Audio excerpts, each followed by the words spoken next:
How to fix the issue of action cannot be completed because the file is open. Hello everyone, welcome back to our channel and today we are back again with a new video. So without any delay, let's get into it. For that, firstly go to File Explorer. Now I'm trying to make some changes to my this file. I'm simply trying to rename it, but whenever I try to do so, this tab appears in my screen. The action can't be completed, the file is still open in Microsoft PowerPoint.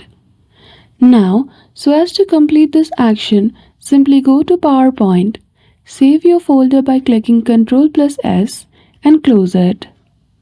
Now after that, when I try to rename it or open it again or move its folder, you will be able to do so. So that's it. I hope you found this video helpful. If you did, don't forget to give it a thumbs up and subscribe to our channel for such tutorial. Thank you for watching till the end.